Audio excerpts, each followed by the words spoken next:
环球大战线深入世界最前线，全球各地的观众朋友，大家好，我是叶思敏。今天节目的大主题，我们会来关心到美伊战事，川普这一次不忍了，怒轰纳坦雅胡超难搞，而且呢破坏了中东停火84次都破功哦，连盟友都对纳坦雅胡翻脸，选情告急，纳坦雅胡的豪赌到底会把以色列带向安全，还是带向孤立？今天节目会一起来做关心。那么提醒观众朋友，在我们节目一开始，先帮我们的节目点赞，留言区希望跟我们互动，可以写下思敏你在哪一个城市收看，看到热推荐记得按下热推了，帮我们增加国际的能见度。先欢迎我们的到场来宾，首先欢迎前立委孙大千委员，大家好；台大哲学系教授苑举正老师，思敏好，各位观众朋友大家好。资深媒体人彭华干哥，思敏好，大家晚安。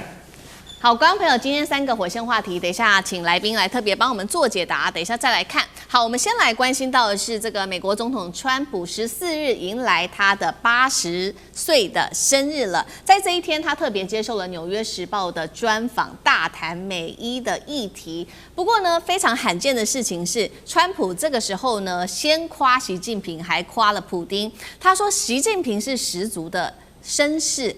并且他也说呢，感谢习近平和普丁在这一次有关于美伊战事当中，美军对于伊朗的海上封锁期间是没有插手去干涉的。一方面赞美这2位领袖，另外一方面则是痛批纳坦雅胡。他说啊，纳坦雅胡真的是极其难搞，差点要破坏了美伊的和平协议。除了在他生日这天接受专访大骂纳坦雅胡之外，他在出席 G7 的会议的时候，直接也在公开场合上面来批评纳坦雅胡。我们来看到他说了什么。他说呢，他非常的不满意以军近期针对于黎巴嫩首都贝鲁特的这一场轰炸攻击。他认为说，纳坦雅胡在黎巴嫩的问题上面应该要更负责任一点啊。而他也语出惊人的说了，真主党的问题接下来不该由你以色列来解决，问题应该要交给叙利亚来特别做对付。这句话是什么意思呢？其实 CNN 针对了川普的这一席话做了一些的分析，有关于黎巴嫩的问题，是不是川普想要这么做？ CNN 说，不论是川普希望黎巴嫩南部部署叙利亚的军队，还是由叙利亚军队直接强行切断武装补给线，这2种方法都已经引发了关注，尤其黎巴嫩的内部其实是很紧张的。为什么黎巴嫩会紧张呢？其实我们稍微回顾一下当年的历史，1976年的时候，黎巴嫩内战爆发，叙利亚当时的军队是以维和的名义正式的进入到黎巴嫩的内部。但是呢，在这场战争结束之后，叙利亚的军队还是没有撤离，被视为是长期的一个军事占领。再来就是在这个期间，爆发了数千起的失踪跟死亡案件，让黎巴嫩到现在仍然是无法抹灭当时的集体创伤。所以有关于接下来叙利亚或者是以色列如何控制黎巴嫩的问题，成为当地民众也非常关心的议题。在此时刻，我们看到伊朗外长，我们也知道即将美伊的 MOU 会在19日这一天来正式的谈判并且签署。在这之前，伊朗的外长再次的对川普喊话了，他说有关于黎巴嫩的问题战争的一边分成的是美国跟以色列，另外一边分成的是伊朗跟真主党。所以今天如果以色列继续的占领或者是攻击黎巴嫩，就等同于违反了美伊之间讲好的 MOU 临时协议，呛瞎说美国，所以你有责任要去约束好以色列。我们也看到近期川普的态度出现了明显的转变，他先前对于伊朗的话呢，这个是非常的强硬的，不断的批评，并且痛诉说他接下来呢要去打倒伊朗的这一些高层但是现在呢，他怎么去形容态度180度的大转弯？他说呢，这个伊朗的最高领袖，也就是新任的最高领袖小哈米尼是可以沟通的务实主义者，这个态度出现了180度的大转弯。好，我们先来关心一下川普一下子战胜习近平跟普丁，那又一下子怒批纳坦雅胡极其难搞，是美伊的铁杆情谊出现了裂缝吗？为什么他要这样子说这些话呢？那川普也意识到伊朗不会在黎巴嫩的问题上面让步了吗？接下来会如何做发展？苑老师怎么看？这个一点都不意外。我比较意外的是，伊朗提出了这14条，然后美国同意了。我真的是比较意外，因为我会觉得说，我所认识的美国60多年下来啊，从来没有服过软，也没有认过输，更不要说是拿出3000亿啊，什么战后重建啊、赔款啊什么的啊，这个我都没有见过。这14点当中的话呢，大家可以说是因为现在很好检测到哈，那么我就分成3个情况来讲啊，就是我讲的比较阴谋论一点的。首先第一个的话呢，我说句良心话，这个川普的话呢，真的是有一点傻。他原来的话呢是想要做的学这个委内瑞拉的模式啊，就一下子把伊朗啊这个政权更迭以后啊，就是又取得了一个大胜利，然后捞了一个大油田，然后这个一切的算盘打得很好，所以说这个以色列总理啊纳坦雅胡啊叫他跟着干，他就跟着干了。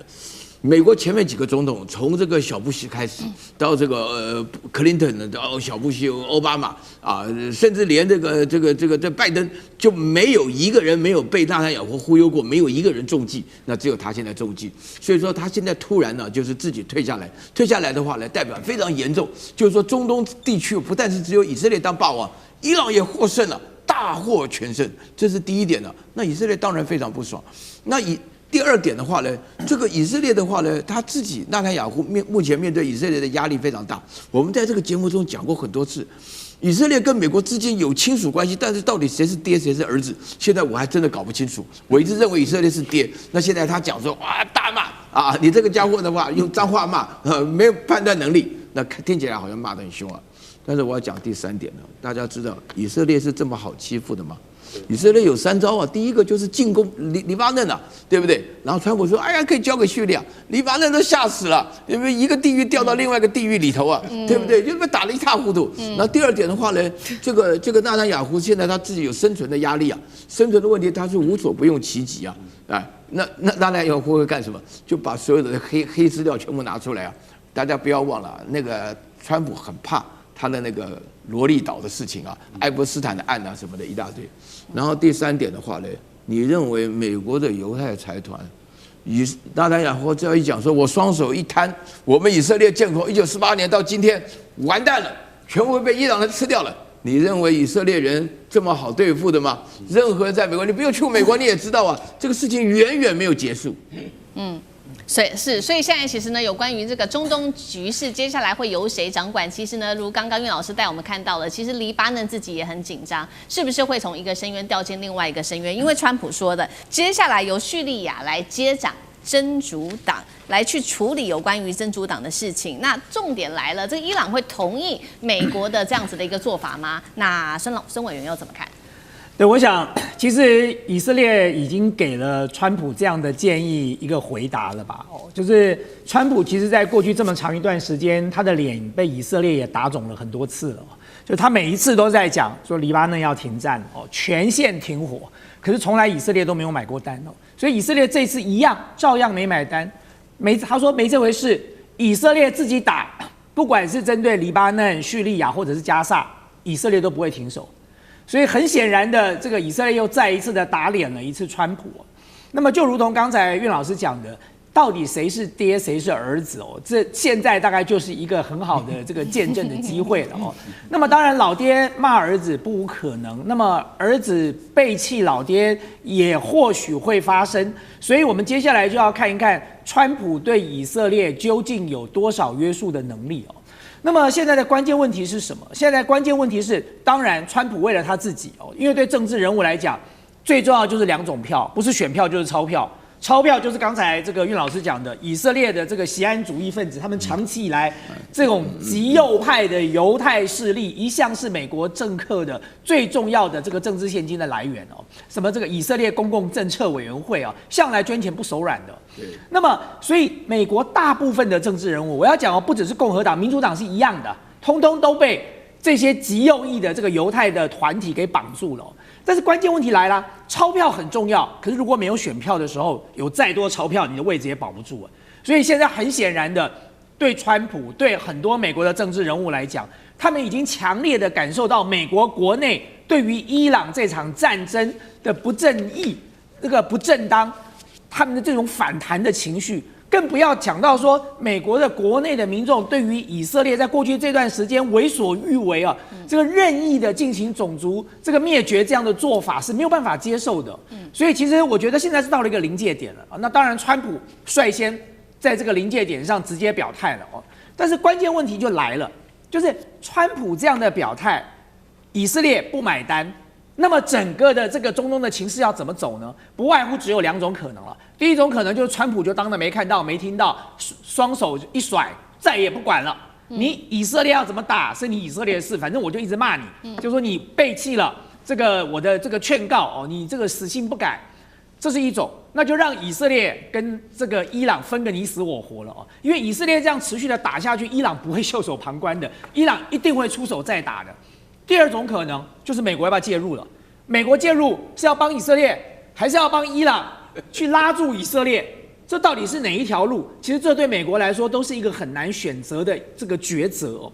所以其实中东的这盘棋到现在为止，表面上看起来是画下了一个这个逗点哦。但是你说这个故事会不会这个戏会不会继续唱下去呢？这个戏当然会继续唱下去啊。从原本的一个叫做不算停战的停战，到现在一个没有共识的共识哦，那继续不断的在撑这个歹戏拖棚。那么接下来就要看这盘棋里头的3个演员要持续怎么演下去了。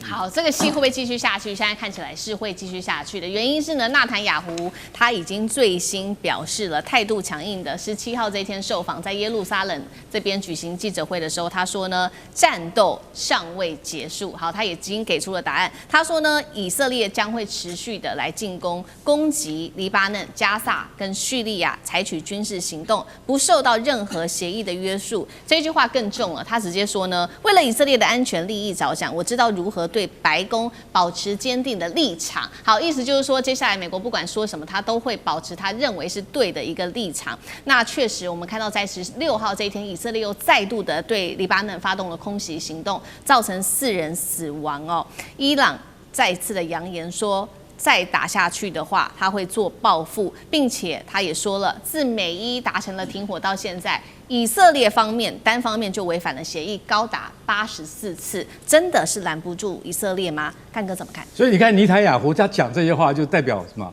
代表川普你晚上不要睡觉，你会背脊发凉，你知道吗？你叫我不要打是吧？我就是要打给你看。而且从和平协议要签署前到现在84次违反协议，好了，就算前面没有违反好了啦。可是刚签好你就又打了，而且4个人死掉。我跟你讲，尼坦雅胡现在已经变成什么？他已经变成川普的梦魇，因为什么？他要选下一届的总理，他才不管你什么贪污缠身，我不管这些，我一定要选的，不然我政治生命就结束了。所以我很知道怎么样面对白宫。这句话一讲出来啊，你要真的会觉得很可怕。为什么？因为代表川普大哥啊。当然，老实说，到底谁是这个爸爸，谁是儿子还不知道。为什么？我还没有发挥我在美国金融界跟商业界的影响力，那都是犹太人的天下，不要搞不清楚。所以我觉得现在川普他到底他演这出戏，我跟你讲，叫做请鬼拿药单。因为他后来又讲了一句话，他说什么？你倒不如让真主党自己解决就好了嘛，要不然就请叙利亚来解决。真的是那个真是鬼啊！为什么你知道？大家可能不太晓得，就我们大家刚刚思敏有讲了一下说，其实是30多年来叙利亚军队常驻在黎南，但是呢，他就是来了就不走了。为什么？以为他是维和啊？为什么啊？你们黎巴嫩内战嘛，对不对？那我们也在受联合国的这个请求，我们就近就派维和部队来，结果来了以后他就不走了。战事趋缓，他也不走了，一住就住了30年。你要知道。真主党就是什叶派，什叶派占黎巴嫩人口的多数。以前为了共同的目标，跟叙利亚的目标也一样啊，对付以色列，所以你驻军在这边，我能接受。可是你知道，自从阿塞德垮台以后，2024年2年前垮台之后，那新的总统叫做夏拉他就没这回事了，把这些什叶派通通给赶走。所以其实他们现在是比较不喜欢叙利亚的军队，为什么？因为两边的立场已经不一样，夏拉已经完全倒向了西方了嘛，所以川普才会讲啊，我很欣赏夏拉。我跟你讲，他这个人呢很精明，很能干。为什么？因为夏拉对他示好嘛。可是不要忘记，叙利亚这个新总统，他还是圣战士出身。对，他也是一个他不管怎么样，他就是圣战士。讲穿了就叫恐怖分子就对了啦。虽然说他现在已经当了总统了，但是你把这个鬼再拿来，我跟你讲，那代表什么？黎巴嫩的人民他宁愿要什么？要真主党，也不要一个叙利亚的新总统来干预。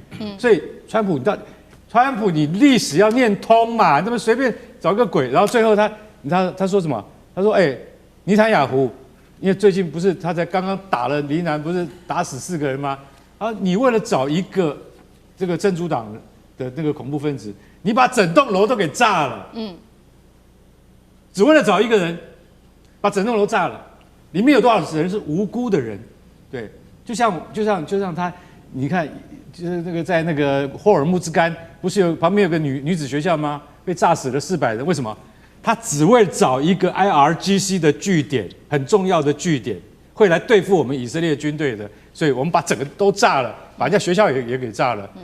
尼坦雅胡比当年希特勒怎么对付犹太人，你就怎么样对付回去，你也变成另外一个刽子手了。你说是不是？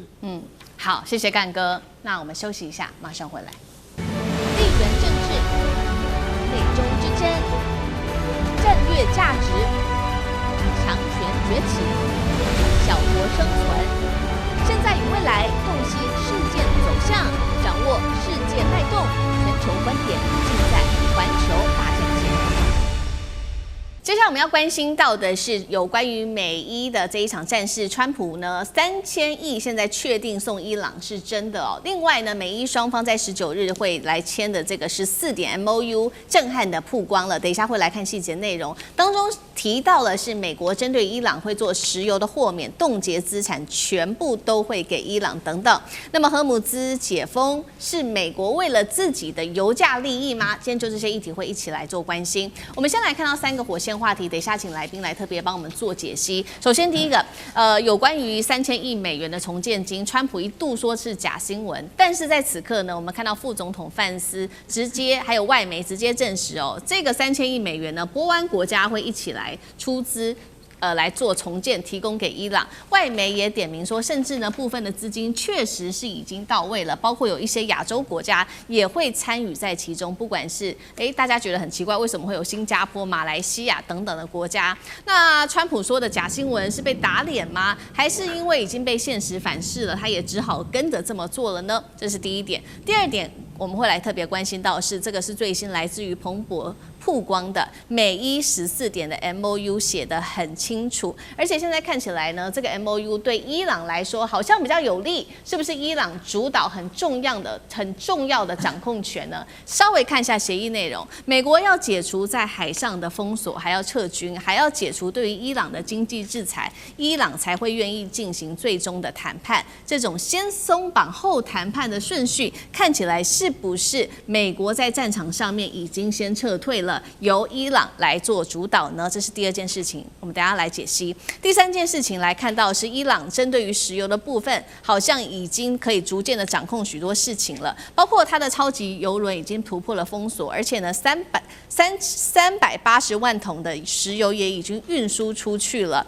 同时，美国的战略储备油则是跌到了最新低点，1983年以来的低点，油价现在来到了新高，一度是突破4.5美元了。川普这个时候是不是被高油价给吓坏了，必须要来放行呢？今天就这些议题，我们会一起来做关心。好，来关心到的是呢，川普前几天说3000亿美元给伊朗的重建金是假的，刚刚我们提到了嘛，结果范斯说是真的。那么彭博直接公布了说，包括了说还有14点的 MOU 草案呢，这个草案是不是真的？看起来对于伊朗来说比较有利呢？我们来看一下14点 MOU 的草案细节，当中提到了说，美伊呢接下来会立刻的停止所有的敌对关系，并且互相承认，互相不干涉彼此的主权。再来这边也提到说，美国封锁对于伊朗的海上封锁啊，还有确保波斯湾地区的这个航行都可以安全，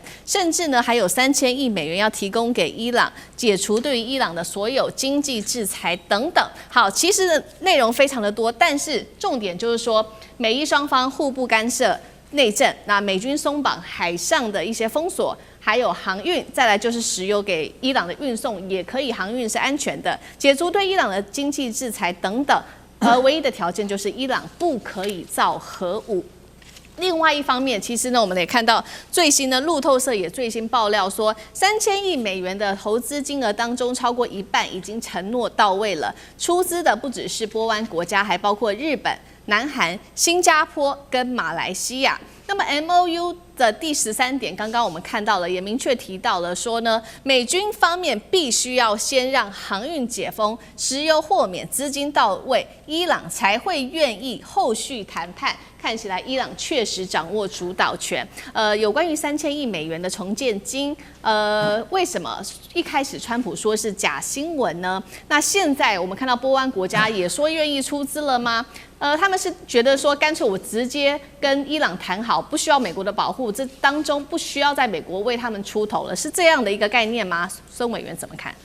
对，我看到了这个 MOU 的内容哦，我觉得真的是这个世界外交史上一个非常了不起的成就，就是明明是看起来天南地北不可能达成共识的这个双方的立场，居然还能够在玩文字游戏的情况之下，洋洋洒洒的写了14条，然后看起来双方的确都达成了共识哦。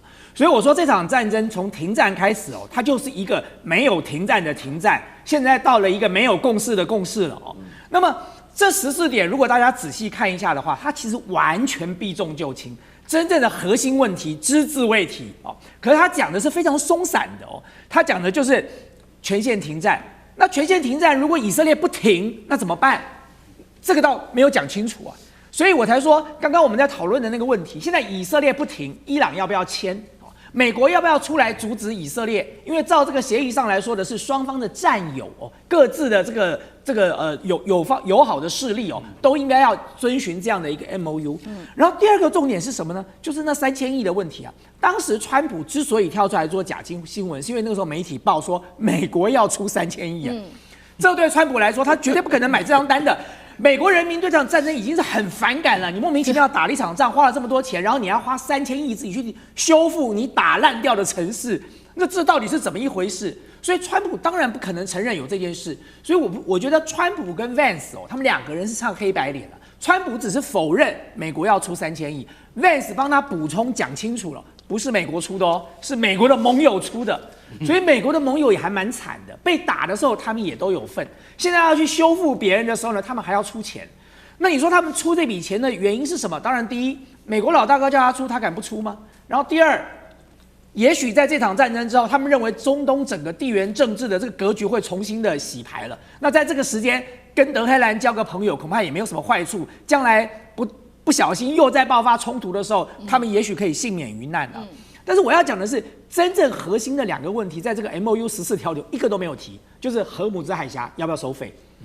你现在看到的是，美国承认他要解除封锁，伊朗说他要恢复到战前水准，恢复到战前水准跟边收服务费回到战前水准，到底是哪一个？是不收费的到战前水准吗？还是说我还是收了一个服务费？因为美国说他不能交保护费，美国只强调不收保护费可是伊朗一直在强调他会收服务费，所以那这个钱到底要不要收？到目前为止，这 MOU 里头一个字都没有提。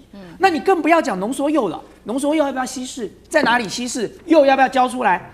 他现在只提到伊朗保证说不造核武。这有什么了不起？战前的时候，伊朗就说他已经不造核武了，所以美国在还没打之前，伊朗就已经保证了，说他不会做核武，是你美国不信的。结果你现在莫名其妙打了一阵子，搞了一个14条的 MOU 之后，还是回到原点了。伊朗只承诺他不造核武，所以事实上，你如果仔细看完这个14条的 MOU 的内容我觉得这个就是歹戏拖棚的一个剧本啊，就再拖60天。其实这个 MOU 里头只有一句话最重要，就再谈60天。现在谈不出来的，咱们60天以后再讲哦。所以呢，接下来我可以大胆的预测，各位在整个中东仍然可以看到没有停战的停战，跟没有共识的共识，继续在那里上演这个戏码了。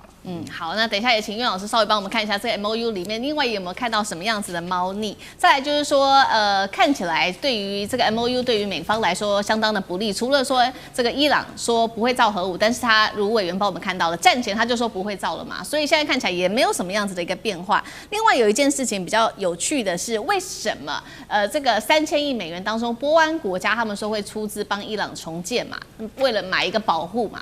那这个能够理解，但是为什么会有这些亚洲国家说也会出资？日本、南韩、新加坡跟马来西亚跟石油的运输有关系吗？那苑老师又怎么看？这个 MOU 里面是充满了猫腻啊，请大家稍微看一下就知道，第3条、第4条、第8条、第9条、第13条里面都提到了最终协议啊。那第3条就是刚刚我们这个大千里面提到的60天以后才有最终协议，最终协议签订了以后30天后才有撤军。那接下来的话呢，按照最终协议搞来搞去，到了明年的今天了。我说一句良心话，另外在以色列那边的话，以色列国防部长叫盖茨啊，他讲说我们不会从黎巴嫩撤军的。那他这个14条里面的第1条就是要从黎巴嫩撤军的，他理都不理你。另外呢，更有趣的是，他们有一个安全部长叫做本格维尔啊，他说过他说我们以色列完全不受这限制啊，你什么要我爸爸，你叫我爷爷都不管用啊，我就是盖下去了。这个我必须要强调啊，你刚刚问那个第2方面的问题非常有趣，日本、韩国、新加坡、马来西亚，你听得出来什么道理吗？都是跟着美国屁股走的他们自己本身呢，因为大家就这样子就讲好像大家跟我讲说，有个赚钱机会，你有没有兴趣啊？有啊，你不能说没兴趣啊，那开什么玩笑？对不对？伊朗是个大肥肉啊，对不对？那给你这个机会是给你脸啊，但是所以说这里面强调，第一个，他们这4个国家都非常非常需要中东的能源呢，尤其是日本跟韩国，新加坡也不差了就是荷姆兹海峡一旦封锁的话，对他们来讲也很麻烦。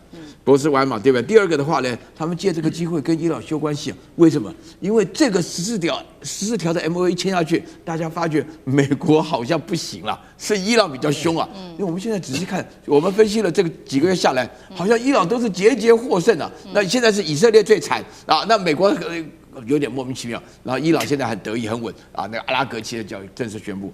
然后第3点，川普当然有强迫了，川普这个人是钱只进不出的对不对？那你们来讲的话，他们其实这个日韩新嘛，是假装卖个人情给美国，说你们要有人出钱，我们可以我们在台湾只是没有机会而已有机会我们也讲，我们也愿意负担很多对不对？为什么？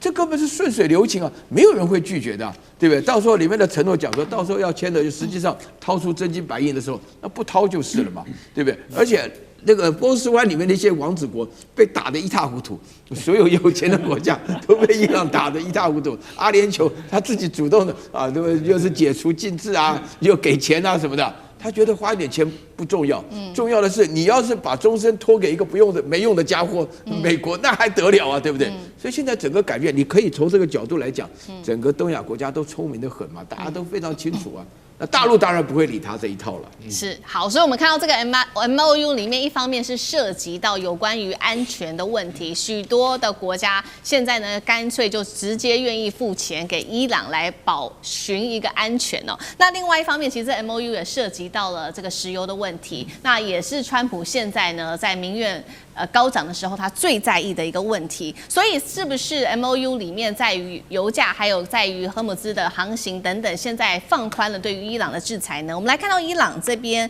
出现了这个石油出口的制裁被豁免的现象，因为呢现在被发现已经有超级的油轮突破封锁，运出了380万桶原油。美国现在是不是因为压力真的太大了？现在最高油价来到一度飙破了4.5美元加仑那么美国的战略石油储备已经来到了最低点，是1983年以来的最低点。所以现在美国透过其他的方式要来运油，不管是影子船队，或者是说来自于路透社的爆料说，伊朗先前击落的阿帕契的直升机，可能就是当初来做石油秘密运送的一个管道。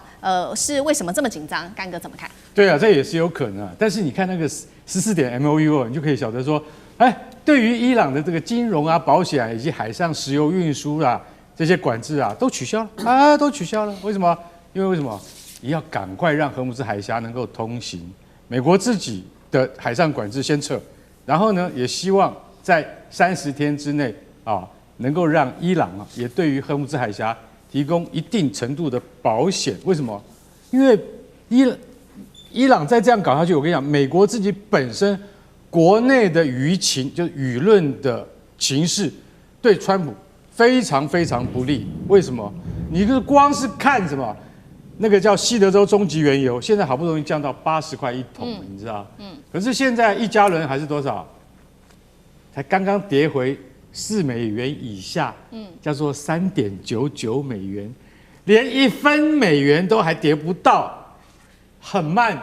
所以你知道专家有讲，你知道吗？涨价像坐火箭啊，降价像飘羽毛一样。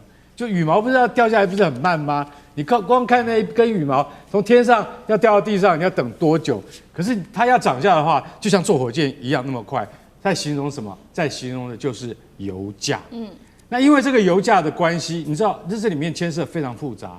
你说，现在已经都可以走了啊，对不对？然后那个伊朗的船只也可以通行了，然后荷姆斯海峡，我们这些这个就西方的船只啊，西方的邮轮啊，还有日本、韩国、东南亚这些船只都可以再通行了，那油价应该马上反应过来，对不对？对，不是这样。你知道为什么不是这样吗？因为在美国当地你要先从进口商再到零售商，所以进口商前面1桶105美元买的，你现在叫它降干嘛？降到80块是吧？不可能，我要先卖光了，我才可以降下来。哦，原来游戏是这样玩的，对。所以你知道，专家就讲了，我跟你讲，那个如果说是这个平常的时候，你知道吗？我们2、3天就可以反应过来，可是现在因为仗刚打完啦，可能要2、3个礼拜才能够反应过来。2、3个礼拜，你知道美国现在美国中产阶级有1/4左右的家庭，他们统计过了，美国财政部刚统计过，1/4左右的家庭已经动用了家庭紧急储蓄。什么叫家庭紧急储蓄？也就是说，美国人自己有一套理财的规则啊，就是说这些钱现金不能动，放在哪里？保险箱里面。除非今天遇到了特殊的情况，不然你不能去动那个东西。美国人他们在就因为他们都是信用卡挂帅嘛，对不对？都是刷信用卡。可是当信用卡不能够刷这个油价的时候，为什么？因为你的信用可能不见得能够让你有额外的支付的时候，我跟你讲，你就只能够动用那个紧急的基金就对了。然后1/4的家庭在用这个钱，是代表什么？川普，你一定要赶快降下来。你如果再不降下来的话，我跟你讲，那人民就会找你麻烦。所以你知道现在美国反而有2个零售业他们现在大赚其钱，你猜都猜不到谁 ，Walmart 跟 Costco， 为什么？这2家我们都耳熟能详，对不对？他们有加油站呢，而且他们的加油站是标榜什么？不管国际油价怎么变动，我们先降价了，我们就开始先降价。所以 Costco 跟那个 Walmart 这2家反而他们现在就先降价，它不像那个大型的进口商。他们还是维持在原油的高点，反而他们就先降下来，变成美国现在民众一窝蜂去这2家公司的加油站去加油。那当然这种造成的不公平嘛，对，川普也要消灭这种不公平。你想想看，这个通膨对他来讲是多么的严重，从这里面就可以看得出来了。好，谢谢干哥，那我们休息一下，马上回来。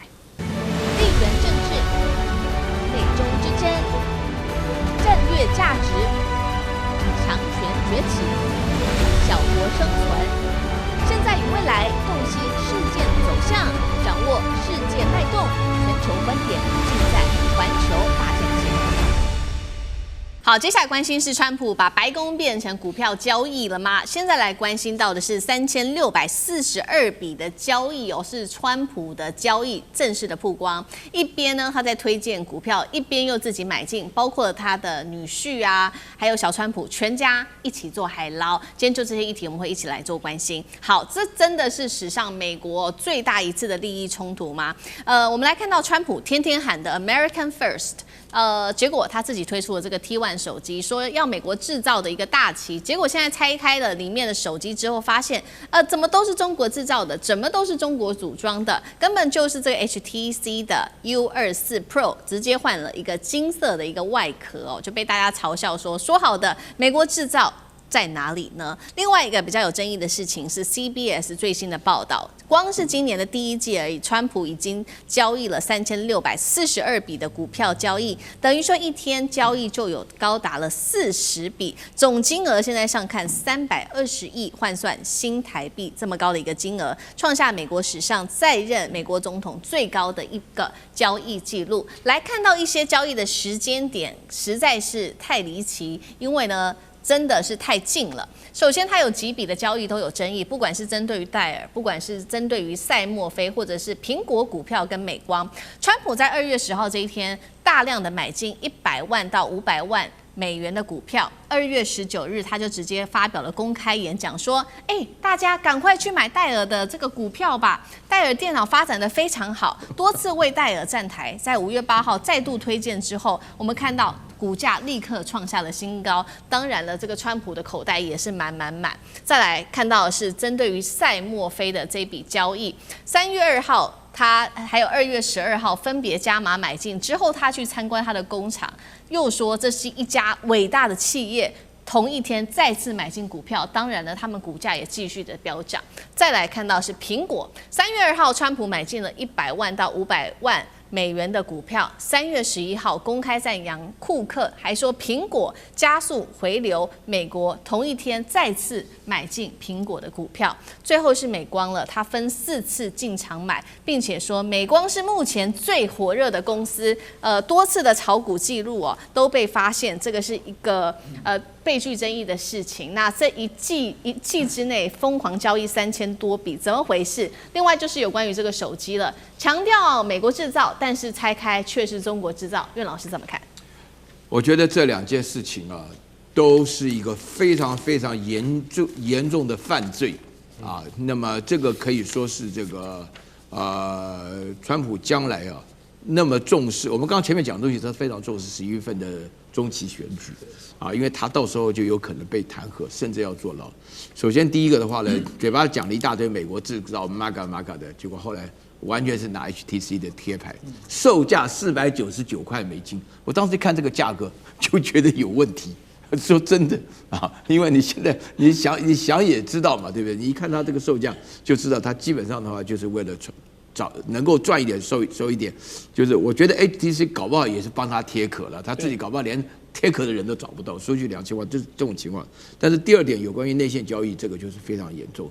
你作为总统，你放消息，对不对？你作为总统的身份，你一放消息，你影响到股市。大家知道，股市是最公平的，应该最公平的，法律的监督是最严格的，对不对？那么这个来讲的话，你这边举了很多例子啊，罄竹难书，我都不愿意讲，因为讲了好多例子，就是他每次买了什么股票啊，就说这家公司好啊，叫大家跟进，大家跟进你就有机会出脱啊，这谁不懂这个道理的，对不对？我们每个人都懂这道理。那川普本身，因为他智商不高，他就会用这种最愚蠢的方法叫大家来跟着买，所以说大家会觉得说这个痕迹就漏了嘛。但是我这边要强调一个，就是说大家公认知道的，他不是叫 Taco 吗？他现在叫 Taco。啊，就是 TACOW， 为什么呢？因为呢，经过大家统计啊，发觉每个礼拜3呢，川普的那个 Truth Social 啊，都有 Taco 的消息 ，Wednesday 啊，他都有他的消息，然后叫大家放空放多持有。你去看，你去查起来。我这个是国内的一个媒体人，后来我查一下，果然他每个礼拜3 Truth Social 里面都有放消息。当大家觉得很紧张的时候，前面礼拜1是绝对要把你炸烂，炸回石器时代。礼拜2的时候说我真的不想炸，礼拜3的时候突然讲说我们马上就要达成 deal 了啊，就这样子搞了大概30多次吧，他快40次了啊。所以说这个里面消息以他这种身份一放出来以后，那个市场会跟着动，你知道吗？那市场一动的话，上下，而且这个趋势很明显，所以他靠，他不是他狗啊。哎，他是到了礼拜3呢就放消息，礼拜4、礼拜5买股票，礼拜1、礼拜6、礼拜天休息，礼拜1、礼拜2再制造消息，礼拜3又来一次Taco，他连续搞了，他上任没有多久，大家都觉得说我们好像过了1世纪，其实川普到现在没有1年呐、你知道吗？这个问题他妈太严重了啊！这个脏话都出来了，真的不好意思。不是，我觉得他太可恶了，你知道吗？哎，所以大家都觉得说这个问题真是太麻烦，因为他每一次都用这个。原来克鲁格曼就说过他这个跟搞股票没两样啊，对不对？内线交易嘛，你制造消息。对不对？而且他底下很多人，因为他狗子之前的时候，就很多他底下的人就已经去放空啦、做多啊，什么都开始了。好，所以这样子的一个川普，他买股票不是应该要交给第三方吗？那这样子有没有一些利益上的问题？那委员怎么看？我觉得当川普的好朋友真的是一件不错的事。对。就是如果将来你手上有什么样的美股被套牢了卖不掉就去当川普的好朋友，他出来帮你讲几句话，然后那只股票就可以拉起来了。或者是有一天呢，川普如果自己不想用自己操作来赚钱，他其实成立一个什么投顾老师的专线，我相信也能够收到很多会员就因为大家都想跟着川普老师一起来做投资。回过头来看就是以台湾的证券交易法，我先不要讲美国因为美国的相对比较复杂。那么台湾的证券交易法，川普至少犯了2条罪，每一条都是7年以上有期徒刑的。第一个就是刚才岳老师讲的内线，第二个就叫做炒作，这2个是有不一样的状况什么叫内线？就是我知道有一些利多讯息，我就赶快先去买了，利多讯息一来了，我的股价就涨了。我知道有利空讯息，我就赶快抛了，抛了之后呢，跌下来之后我就避险了。这叫做内线我想川普在过去这段时间，特别是在伊朗战争，我们已经看到他操作内线不晓得有多少次了。就像刚才岳老师讲的，他那个上冲下洗了，他自己掌握了什么时候打，或者是真的要打还是不要打，他自己心里头有一把尺所以呢，他掌握了内线，他当然来做投资，操控全球股市是无往不利的。什么叫做炒作？炒作就是你拉抬一家公司的股票，你先买了，然后你去拉像我们刚才看到就是炒作嘛，不断的在做什么 Dare 这些股票一直不断的在炒，这叫做炒作所以呢，他干了炒作，又干了内线。那回过头来讲，其实坦白讲，像他这种角色，本来就应该把所有的财产都信托的。对，为什么？我举一个最简单的例子，如果今天我把财产信托给思敏了，我做任何的决策跟我的财产没有关系。思敏做投资的时候，他不知道我的决策是什么，所以当股票大跌的时候，这个负责信托的这一方会怎么做？会跟着市场走当然要这个设下停损点，赶快卖嘛，对不对？然后呢，但是问题是，如果我今天自己操盘就不一样咯。我今天自己操盘，我今天看到股票大跌，我可以老神在在的不卖，因为我知道明天就会涨回来了。所以这是中间最大的差别。为什么川普自己不信托？就以他这种角色，他的财产本来就应该信托。他的财产信托出去之后，他做的任何决策跟他的财产的增减完全没有任何关系。可他今天是自己操作自己的这个所有的投资行为，在绑到了他现在有全球决策权这样的一个角色，那他当然光靠这样的一个角色，他就可以赚得盆满钵满了。所以我才说，当川普的好朋友，现在是最值钱的一件事。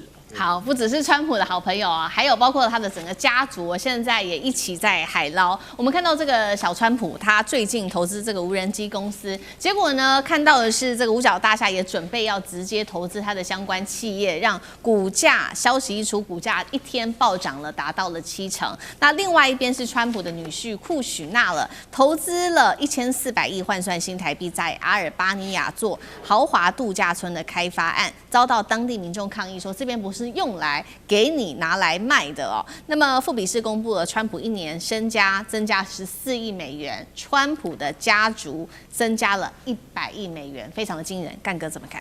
所以你说他自己很离谱就算了，我完全同意刚才大千跟这个老师讲的，这个叫什么？这个叫内线交易。我自己的就说我自己在台湾的那个跑新闻的资历，就是看社会新闻。内线交易3年起跳，重罪在台湾，而且如果你是政治人物的话，马上打入地牢，你以后完全你们政治生命就完蛋了啦！我跟你讲，超过1亿的话是7年了。对，金额我正要讲到这边，现在超过1亿现在这个大千帮我接上，只要他的金额是超过1亿的话，那更加重他的刑期上去。所以你要晓得，那是对一般人就是这样了何况你是总统，你怎么可以这样做呢？而且等一下，我还是要解释一下为什么白宫已经有发布声明说，对不起，我们川普总统先生的财产已经由他的子女信托了。可是问题是我们怎么看到这个川普你自己在买那个投单的啊？对，到底怎么回事啊？是不是？所以我是觉得说，你放心好了，他下台啊，他不被弹劾才怪。可是他更荒谬的故事在哪里？你知道吗？你说他儿子小川普，他现在什么去投资无人机公司，结果他五角大厦也要准备要投资了，股价一天就暴涨了70%。你儿子干这种事情，你老子也干这种事情，那都算了。连你女婿也干这种。库许纳，你知道多荒谬？这件事情我讲给你听。他跟就川普的女儿伊凡卡两个人坐游艇跑去地中海，然后到了阿尔巴尼亚的沿岸一看，哇，这个岛很漂亮啊，买下来。然后我们要把它买下来，买不动是吧？啊，买不动。那我们开发大型的这个休闲的度假饭店啊，度假饭店。然后问题是，你知道那个地方是什么地方？你知道？大家对阿尔巴尼亚可能没什么印象。他1990年，他就是说他从这个就推倒了他以前的总统之后，他现在变一个民主的国家以后，然后那个地方我跟你讲，他就很重视环境保护。结果那个岛，我跟你讲，那个是火鹤，Flamingo。大家常常听到有个 Flamingo， 火鹤的栖息地，火鹤到现在已经是世界保育类动物了。就库许纳一去，他跟伊凡卡两个一看，好漂亮，我们盖饭店，挖土机就来了，然后带刺铁丝网也上了，然后一般小老百姓一看，我们这个已经保存了几百年的海滩，为什么突然会有挖土机上来啊？是，就问总理啊，总理叫什么？总理叫拉玛，总理说。没有啊，这个他还不敢讲，是美国总统的女婿来投资的。结果一查发现，阿尔巴尼亚当地的报纸就说，阿尔巴尼亚是不可以被出售的。你这个很丢脸的事情。就库许纳就说啊，不是那个不是，是我的公司啊，不是，解释一堆。所以大家就晓得说，川普不但是他，而且整个家族在国际上面都是丑闻。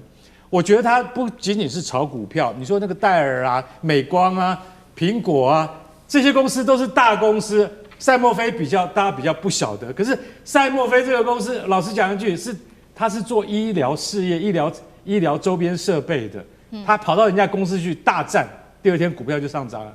这是总统绝对不可以干的事情，民主国家绝对禁止这种事情，他全部都干了。我告诉你，他会被全世界的舆论给公干的。好，谢谢干哥。那我们休息一下，马上回来。地缘政治、美洲之争、战略价值、强权崛起、小国生存，现在与未来洞悉事件走向，掌握世界脉动，全球观点尽在环球大战线。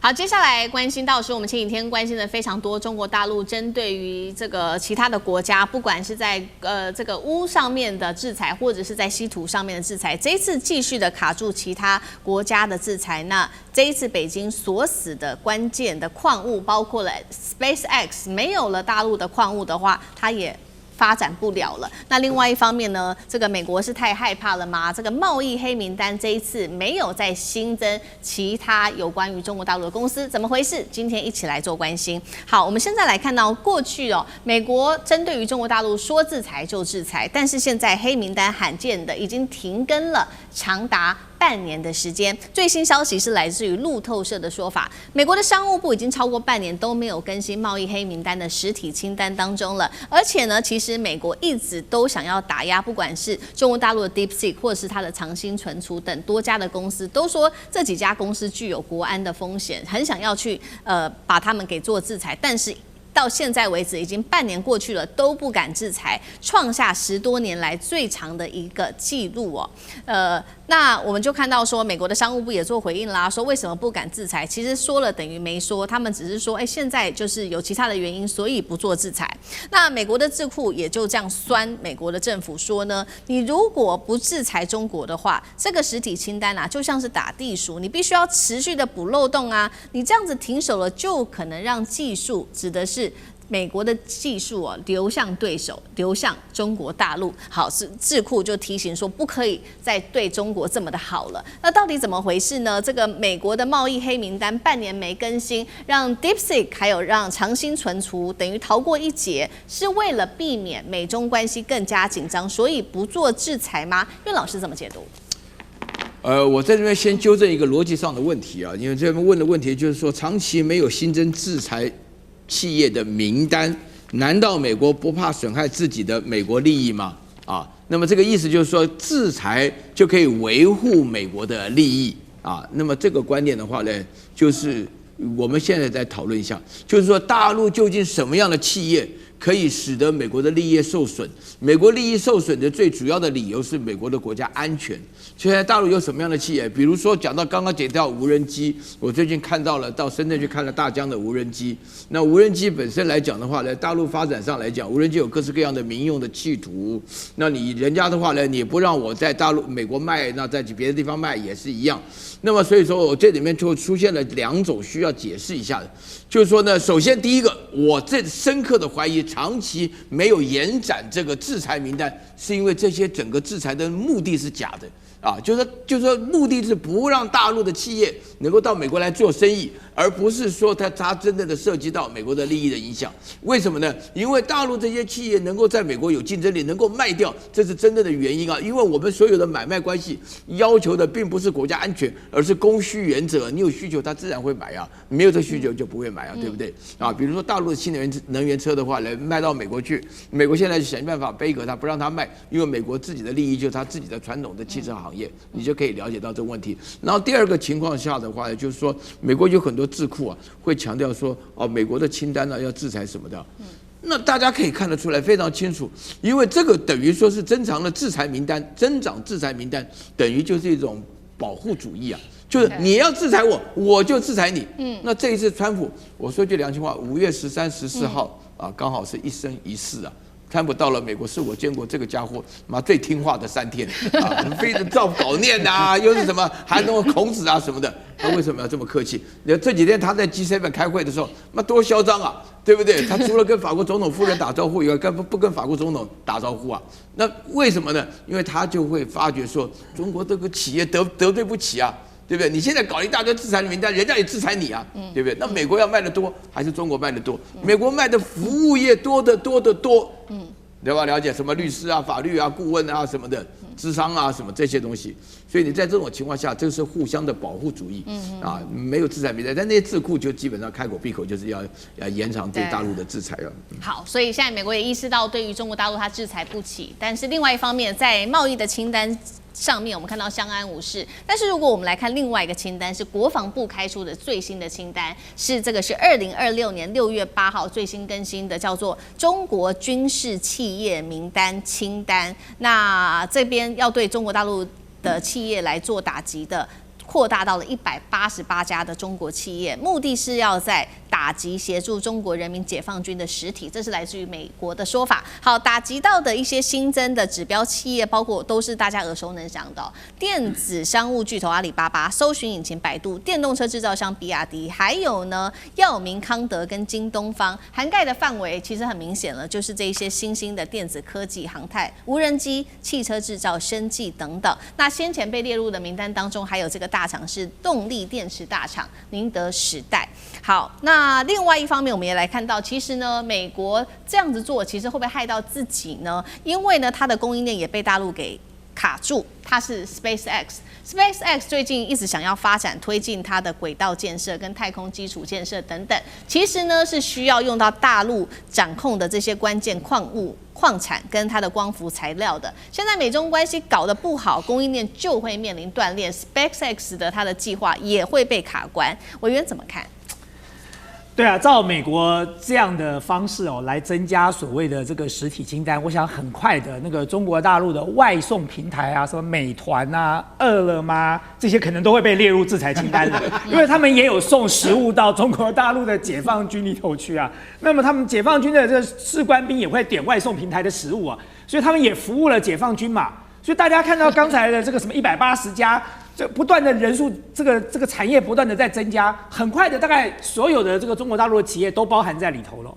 那么其实美国会做这样的宣示，不外乎是2种可能啊。当然，第一个就是长期以来美国对中国是有很高度的敌意的。那么这一点，我相信北京政府心知肚明哦。就是美国自始至终就没有放下对中国的围堵跟打压这样的一个意图的。那么第二个就是刚才苑老师讲的嘛，就是以国安之名行保护之实啊。讲个国安进行制裁，但是其实是为了走保护主义啊，因为你的竞争不过中国大陆的企业，所以你就干脆所有竞争不过的都扣一个帽子，说是跟国安有关的，所以很快的搞不好泡泡玛特也有跟国安有关，以后泡泡玛特也不要在美国卖了，因为美国显然卖不过它。但是关键问题回来了，就我觉得中国大陆在这段时间它的立场越来越强硬了。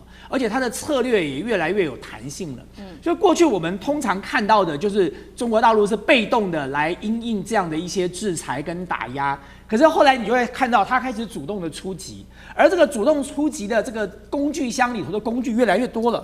我们过去在看到的就是你要不要买它的大豆，你要不要买它的波音，然后呢，你要不要这个把原物料这些稀有的矿产跟金属这个提供给美国？我们所看到的是这样哦。可是从 SpaceX 哦，这一次我们所看到的，它不仅仅于此了。就中国大陆已经不仅仅在关键矿产稀土上卡关，它同时也把这样的一个策略拉到了中间产品了。就是事实上，美国永远不可能离开中国大陆的供应链，因为所有的这个全球分工的过程当中，其实每一个这个行业里头都有很大量的这个中间产品是由中国大陆的工厂生产出来的，所以你少掉了中间产品的这些作为这个零件那么或者说一些关键的这个部分那么你后来的这个终端产品就不可能制作出来的。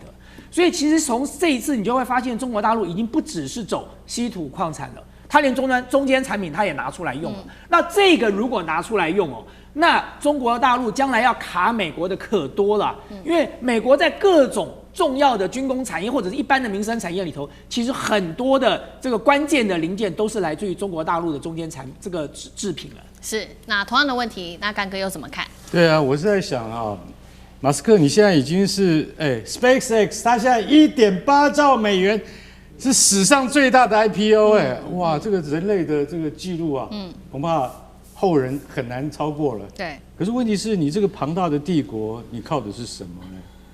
你要想想看啊，他想要在大规模的轨道基础建设，还有大数据中心这些东西它通通都需要中国的原料啊，光伏材料，对不对？